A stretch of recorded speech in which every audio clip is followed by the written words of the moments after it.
J'ai complètement arrêté d'utiliser ChatGPT, Google Chrome ou encore Copilot de Microsoft pour les remplacer par un seul et unique outil, Perplexity AI. Pour la première fois de l'histoire d'Internet, les équipes de Google sont terrifiées par ce qu'il se pourrait être la plus grande menace à laquelle elles n'ont jamais eu à faire face. Artificial intelligence would be the ultimate version of Google. So if we had the ultimate search engine, it would understand everything on the web. It would understand, exactly what you wanted, and it would give you the right thing. Comme vous venez de le voir dans cet extrait, Larry Page, le fondateur de Google lui-même, avait prédit que l'IA serait l'avenir des navigateurs de recherche. Et ça, Aravind Srinivas, le fondateur de Perplexity, l'a très bien compris. I'm Arvind Srinivas. I'm the co-founder and CEO of Perplexity AI. Perplexity is a conversational answer engine that aims to deliver answers to you to whatever questions you may ask. We are trying to revolutionize how people consume information online. Instead of getting 10 blue links, they can just ask questions in natural language and just get it answered instantly.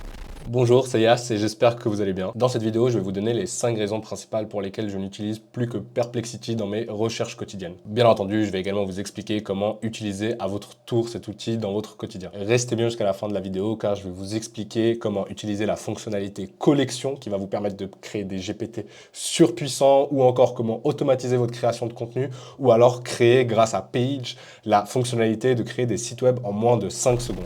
Avant de se plonger dans les fonctionnalités de Perplexity, il faut savoir que l'un des co-founders, donc notamment le fondateur le plus connu des trois, Aravind Srinivas, n'est personne d'autre qu'un ancien membre d'OpenAI et de DeepMind. Il faut également savoir que Perplexity vient tout juste de lever 250 millions, donc de se faire investir 250 millions dans leur entreprise pour une valorisation entre 2,5 et 3 milliards, ce qui est énorme pour une startup aussi jeune. Et il faut savoir que dans les 250 millions, il y a également Jeff Bezos qui a investi. Et pour la petite anecdote, Jeff Bezos était l'un des premiers investisseurs de Google qui avait mis à l'époque 250 000 euros. Bon, c'est une autre époque, 250 000 euros à l'époque c'était énorme, mais je pense que c'est un signe ultra important et ça montre pourquoi Google est terrifié par cette équipe, étant donné que Jeff Bezos lui-même, qui croyait en Google à ses débuts, a su reconnaître également l'opportunité dans Perplexity pour devenir potentiellement l'un des concurrents principaux de Google. Il faut savoir que l'ambition et l'objectif de Perplexity, il est très simple. Ils veulent tout simplement devenir la nouvelle génération de navigateurs de recherche. On se retrouve tout de suite sur mon écran pour voir pourquoi cet outil fait autant parler de lui. Donc là, on se retrouve sur mon écran comme vous pouvez le voir. On va commencer par un rapide tour d'horizon des différentes fonctionnalités et pages que propose l'outil. Comme ça, on aura une meilleure compréhension et vue d'ensemble.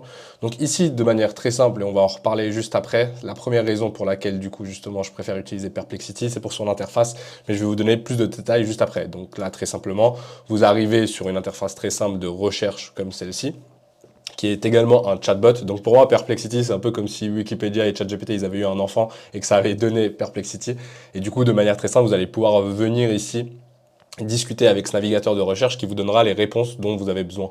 Donc on va regarder juste après comment ça fonctionne. On voit qu'il y a des propositions un peu à l'instar de ChatGPT. Donc ensuite, vous pouvez venir ici dans la section découvrir. La section découvrir, alors je suis encore curieux de voir ce qu'ils vont proposer dans le futur, mais pour l'instant, c'est un peu comme les news qu'on va retrouver dans différentes actualités sur les différents navigateurs de recherche, Google et autres. Donc vous avez pas mal d'actualités récentes, donc visiblement très tournées sur la tech, mais je pense qu'ils doivent avoir un algorithme derrière qui trie les actualités selon l'engagement des gens. Donc je suis assez curieux de voir ce que va devenir cette fonctionnalité qui m'a l'air encore un peu en phase bêta pour l'instant. Ensuite, on a la bibliothèque. Là, dans la bibliothèque, c'est l'endroit où, un peu comme dans ChatGPT, vous allez avoir accès à toutes vos discussions. Et on va voir que c'est notamment ici qu'il y a des fonctionnalités ultra intéressantes, qu'on va voir notamment bien à la fin de la vidéo pour Page et Collection. Mais donc, Fil, vous allez retrouver directement toutes vos discussions que vous aurez eues. Et la fonctionnalité Page et Collection, on va la voir un peu plus tard dans la vidéo. Et ensuite, si vous venez sur l'interface ici des réglages, elle est aussi très très simple. L'objectif, c'est pas d'avoir un peu un système comme celui de Google qui est très poussé et il y a des raisons pour. Ici, c'est très simple. Vous allez avoir votre compte client, votre profil qui va vous permettre, un peu comme ChatGPT, encore une fois, de venir configurer la manière dont vous voulez que l'IA vous réponde de manière générale. Donc, vous allez pouvoir mettre des instructions. Ensuite, vous avez l'API. Ça, c'est quelque chose qu'on utilise beaucoup au sein de mon agence où on développe des solutions justement pour nos clients avec de l'IA. Et cette API vous permet justement, cette documentation vous permet d'intégrer la technologie de Perplexity dans différentes solutions. Et ensuite, vous avez le modèle en entreprise qui ne va pas nous intéresser tout de suite. Ici, il faut savoir qu'il y a un modèle gratuit et pro. Faut savoir que moi j'ai le modèle Pro étant donné que je l'utilise régulièrement et essentiellement que cet outil-là. Mais sachez que le gratuit est ultra intéressant également et on va voir pourquoi. Mais si vous prenez la décision, d'ailleurs je crois que je vais mettre un lien où vous aurez le droit à 50% qui vous reviendra seulement à 9 € par mois, ce qui est pas grand-chose. Vous aurez la possibilité avec la version Pro justement de venir choisir entre plusieurs IA différentes. Et ça, c'est ultra intéressant. Et c'est pour ça que si vous deviez faire un choix entre investir dans ChatGPT, donc 20 $ ou alors 20 $ qui vous revient à 9 $ avec le code que je vous mettrai en dessous, moi, je prendrais tous les jours Perplexity si je devais choisir un seul et unique outil. Et ça, pour une raison très simple, c'est que j'ai également accès à ChatGPT 4, donc même les derniers modèles et encore d'autres IA différentes, d'autres entreprises différentes. Donc si vous deviez faire un choix, je vous pousserais et je vous conseillerais fortement de prendre Perplexity pour ces raisons-là. Vous pouvez également créer des images, donc vous avez également accès à Playground, DALL-E et Stable Diffusion. Donc vous avez pas mal de possibilités qu'on va voir au fur et à mesure de cette présentation. Donc maintenant qu'on a fait un tour de cette IA, je vais vous parler tout de suite de la première raison pour laquelle j'utilise que cet outil. Donc comme je vous l'ai dit juste avant, la première raison pour laquelle je choisis tous les jours cet outil aux autres, c'est son design et son interface. Comme vous le voyez, il a une interface qui est très simple, très intuitive et très épurée, si je puis dire. On n'a pas d'autres informations que ce dont on a besoin. Et comme vous le savez sûrement, dans un monde où il est très difficile de garder son focus, de ne pas être distrait, je pense que c'est un avantage assez important de la part de Perplexity sur d'autres plateformes, notamment Google. Aujourd'hui, moi, je l'utilise dans mes recherches quotidiennes et quand je travaille, j'aime bien garder un focus unique et il est très facile d'être déconcentré avec des publicités et autres. Notamment là, si on arrive sur Google et qu'on fait n'importe quelle recherche, on peut faire le test ici. Pourquoi Nvidia connaît une aussi grosse hausse? On va voir les réponses qu'il met. Et là, typiquement, il y a plein d'informations, il y a plein de liens. Donc, je dois venir défiler potentiellement pour trouver l'information. Mais admettons que je clique sur le premier. Ici, on voit justement que sur le temps, je vais avoir des publicités, potentiellement, je vais avoir des pop-up. Voilà, là, il y a des publicités un peu partout. Donc, mon focus n'est pas très poussé. Enfin, je peux facilement me faire déconcentrer. Et je peux vite être bloqué par des abonnements ou des endroits où je dois mettre mon mail.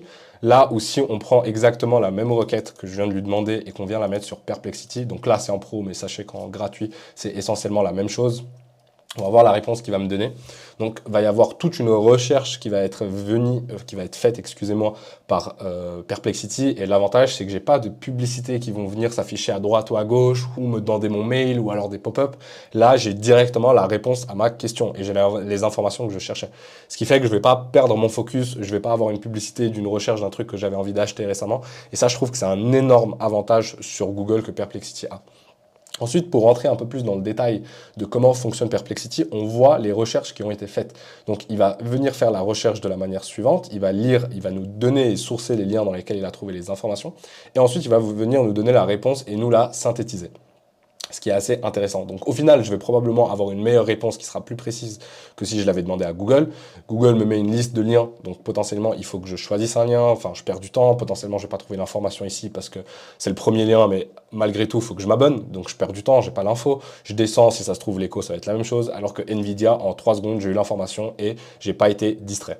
Maintenant, la deuxième raison principale qui fait que j'utilise majoritairement Perplexity et à la place de ChatGPT, elle est très simple. C'est que contrairement à ChatGPT, donc là je vais vous montrer juste un peu comment ça fonctionne, donc vous pouvez démarrer des nouveaux fils de discussion ici, mais contrairement à ChatGPT pour ceux qui ont la version gratuite, si je viens poser une question sur du live, je vais avoir des informations qui sont live, entre guillemets, dans le sens où s'il se passe quelque chose hier, bah, à partir du moment où les informations sont mises en ligne, j'ai accès directement, ce qui n'est pas le cas avec ChatGPT 3.5. Donc oui, la version payante de ChatGPT vous permet de browse, donc de naviguer dans le web, ce qui est très bien. Mais si on vient comparer les deux versions gratuites, Perplexity me donne accès à ChatGPT 4, donc de manière gratuite, plus des informations live. Là où ChatGPT gratuit ne me donne pas accès aux informations live, ni même ChatGPT 4. Donc c'est là où on voit les informations. Par exemple, si on regarde quel est le gagnant du combat entre Islam, donc Dustin Poirier en UFC et Dustin en UFC. Si je viens lui poser cette question, on va voir qu'il va pouvoir me donner une réponse du combat qui a eu lieu littéralement avant-hier. Et pendant que ça charge, je vais vous montrer déjà la réponse que m'aurait donnée ChatGPT. Donc on est bien en 3.5. Donc là, normalement, étant donné que les informations de ChatGPT sont bloquées en fin 2022, voilà, je suis désolé, mais je ne dispose pas des données en temps réel. Maintenant, si vous avez accès au ChatGPT 4, donc que vous avez la version payante, effectivement, la version payante va vous permettre de faire des recherches. Donc là, il va browse sur le net. Et normalement, il devrait m'amener ma réponse, donc recherche sur le web. Mais là où il y a un avantage assez infini de Perplexity, c'est que Perplexity, quand il va faire une recherche, il va se baser sur plus de 20 sources, ce qui est tout simplement énorme. Là, comme vous pouvez le voir, excusez-moi, ChatGPT 4 ne me source pas, donc ne me dit pas combien de sources il a fallu pour avoir la réponse, il ne me dit pas quels sont les sites qui ont été sourcés, donc là il me dit Wikipédia, mais c'est très faible, on a une source, donc potentiellement Wikipédia qui est en open source, donc n'importe qui peut donner l'information, ça donne que l'information elle n'est pas forcément qualitative. Là aussi on revient sur Perplexity. On voit ici le nombre de sources qu'il y a eu, il me met des images, donc j'ai un peu ce côté visuel comme Google le ferait, que n'a pas ChatGPT. Donc on voit un peu pourquoi Perplexity vient d'être le parfait mélange entre les deux autres plateformes, donc ChatGPT et Google. Je peux même rechercher des vidéos, donc s'il y a des vidéos sur le sujet, j'ai la possibilité de choisir, on ne va pas me le proposer malgré moi, c'est moi qui choisis.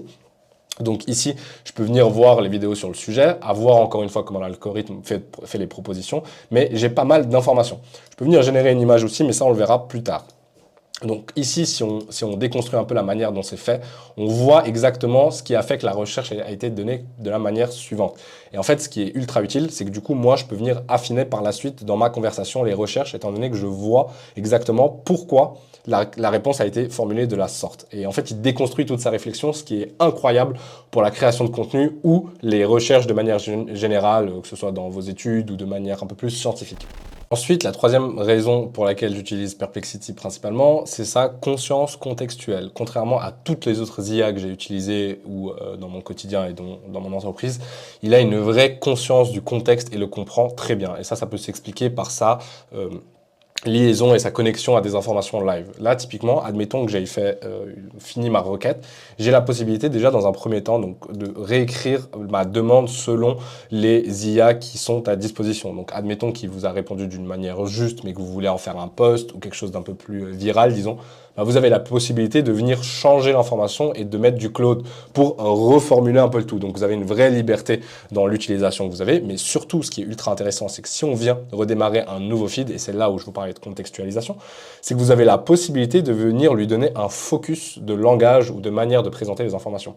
Et là, on voit qu'il y a 6 focus qui sont proposés, donc pour mieux comprendre votre contexte, il vous aide vraiment. En fait, l'objectif de Perplexity, comme le dit très bien son founder, c'est que l'IA ne doit pas devenir à terme un outil qui ne soit utilisable que par les gens qui savent prompter.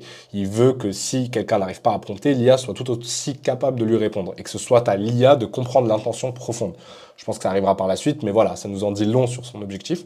Et on voit justement ici qu'il vient aider l'utilisateur dans sa recherche. Donc si c'est quelque chose plus d'académique pour des professeurs ou des étudiants, vous pouvez venir lui dire et lui donner le contexte de base. Vous n'avez pas besoin de prompter ou de donner des instructions pour qu'il le comprenne.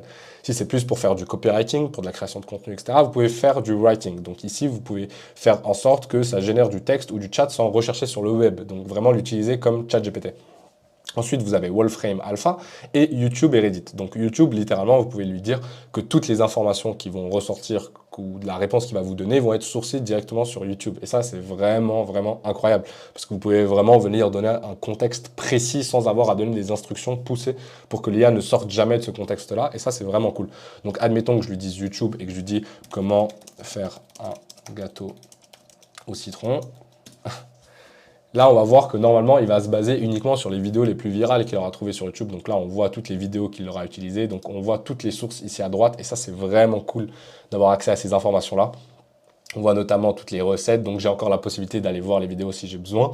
Mais là, il se base uniquement sur YouTube. Et ça, c'est incroyable. Pour faire de la recherche, vous pouvez lui donner un contexte et le forcer à ne pas sortir de ce contexte-là. ChatGPT est loin de pouvoir faire ça pour l'instant. Et Google est à des années-lumière de cela également. Vous ne pouvez pas prompter Google. Donc c'est vraiment, vraiment cool d'avoir cette fonctionnalité en plus. Et je trouve qu'elle permet de faire pas mal de choses supplémentaires.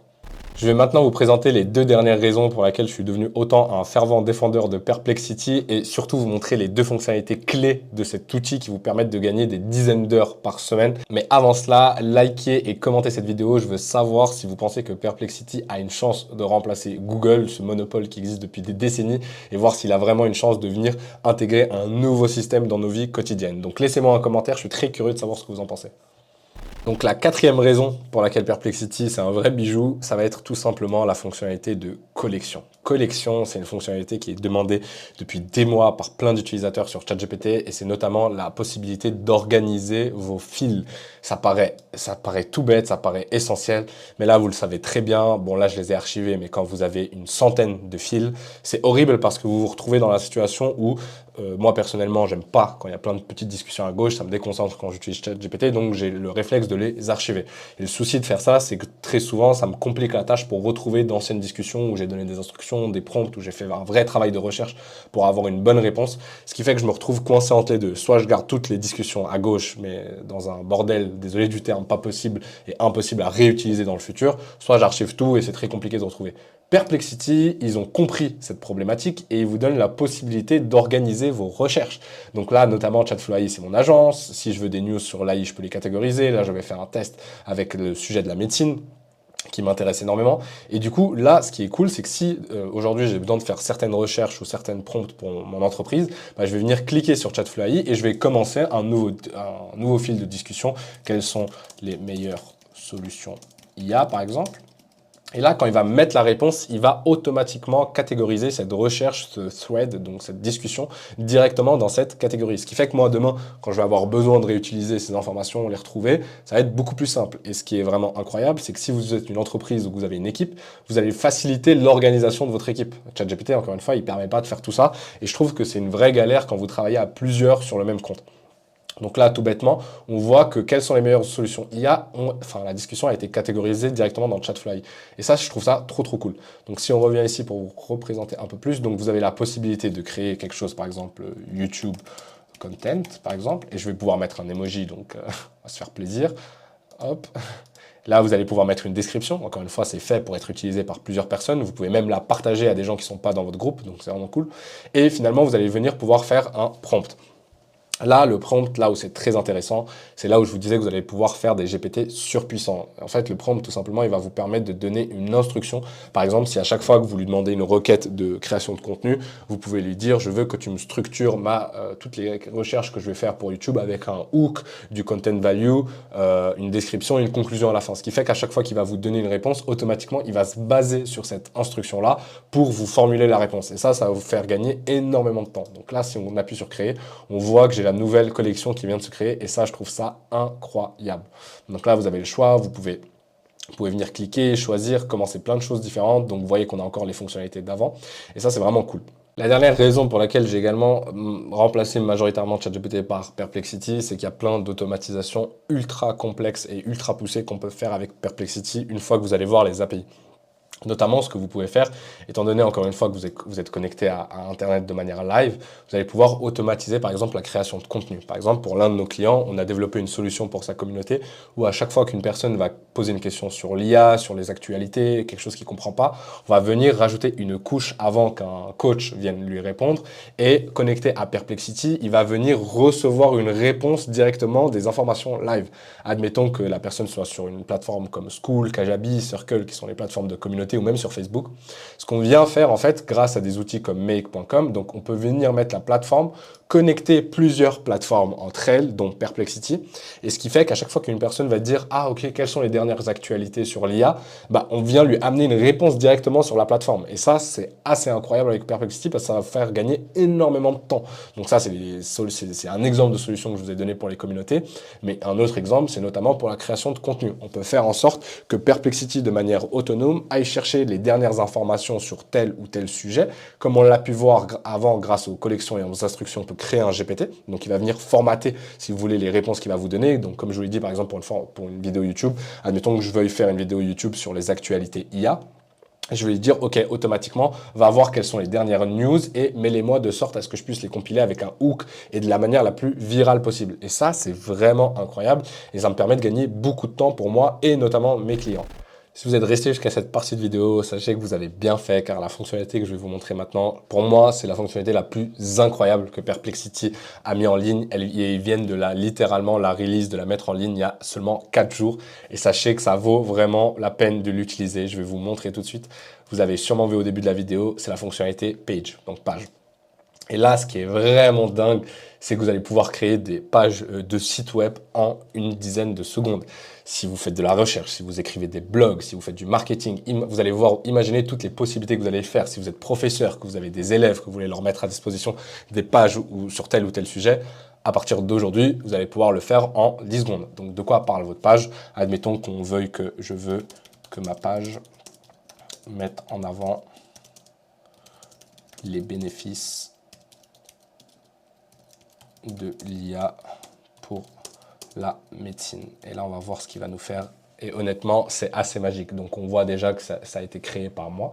Donc, il vient mettre. Et là, de manière totalement automatique, il va venir nous créer une page entière sur les bénéfices de l'IA en médecine.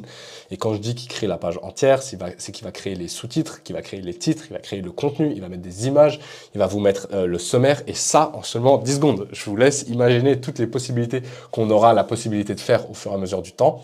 Mais là, de manière, je voulais juste regarder. Donc, ça prend un peu de temps. Franchement, je trouve ça incroyable. On a le choix en plus pour modifier les images. Je peux télécharger une image, je peux générer une image grâce à ce que je vous ai montré par le passé. Donc, admettons qu'on veuille faire une photographie. Donc, grâce à DALL-E, grâce à Stable Diffusion, on va voir ce qu'il va nous proposer. Donc, j'ai vraiment une liberté totale sur la création de mes images. Donc, je peux venir mettre ça. Franchement, c'est tout simplement incroyable. Donc, vous avez vraiment le choix. Ici, justement, donc voyons voir. On a la possibilité de modifier le texte, donc on peut réécrire, comme je vous l'ai dit, notamment avec d'autres IA comme Claude ou autres. Disposition, on peut venir changer la disposition, donc on a vraiment accès à un WordPress, à n'importe quel créateur de site sans avoir besoin de coder. Je peux ajouter une intersection, enfin une section pour lui dire aborde tel sujet ou non, je peux le supprimer. Ici, si je trouve que ça manque de médias, hop, je clique simplement sur ajouter un média, ça va me le créer automatiquement. Donc vraiment, en une dizaine de secondes, vous avez la possibilité de faire des choses mais dingues. Genre là, vous pouvez mettre l'image, vous pouvez encore une fois la rechanger si vous avez envie. Donc là, encore, je peux ajouter une section. Donc avec un peu de manipulation, on peut faire quelque chose de très poussé. Donc je peux ajouter un média ici aussi. Et vraiment très simple. Là, si je veux continuer à lui dire... Donc là, en 5 secondes, j'ai eu un site complet avec sous-titres, différentes sections, etc. Ici, j'ai le sommaire qui me permet de naviguer. Donc si vous faites une page très longue, il y a le sommaire qui se met automatiquement. Et le meilleur dans tout cela, c'est que vous allez pouvoir le publier directement. Donc là, vous avez l'aperçu de à quoi ressemble votre site. Et si vous décidez de le publier, vous allez pouvoir directement publier votre page en ligne via WhatsApp, partager le lien, etc. Donc si on prend le lien et qu'on vient ici, c'est sur un navigateur externe, donc pour vous montrer à quoi ça donnerait. Et là, on voit que, bon, justement, là, sur ce navigateur-là, sur ce profil-là, j'ai pas Perplexity. Donc, même sans avoir Perplexity, j'ai accès à la page qui a été créée. Donc, si vous avez des élèves, si vous êtes professeur, si vous avez un travail de recherche, une présentation, vous pouvez, en quelques secondes, créer une page sur le sujet que vous voulez pour le présenter à tout le monde et lui donner accès littéralement à tout le monde. Donc, si on revient ici, donc maintenant qu'on a vu que j'ai pu le publier, j'ai le lien, je peux modifier la page, c'est vraiment incroyable. Si cette vidéo sur Perplexity vous a plu et que vous voyez vous aussi pourquoi Google sont aussi terrifiés par cette IA, alors n'hésitez pas à liker cette vidéo, à me laisser un commentaire sur ce que vous pensez de cette technologie de manière générale. Et je pense que si cette vidéo vous a plu, comme j'en ai discuté dans la vidéo où je vous présente les futures utilisations du nouveau modèle d'OpenAI, donc ChatGPT 4o, je vous laisse cliquer juste ici, je pense qu'elle va en intéresser plus d'un et vous allez voir que c'est assez magique ce que OpenAI veut faire pour révolutionner le monde de l'IA.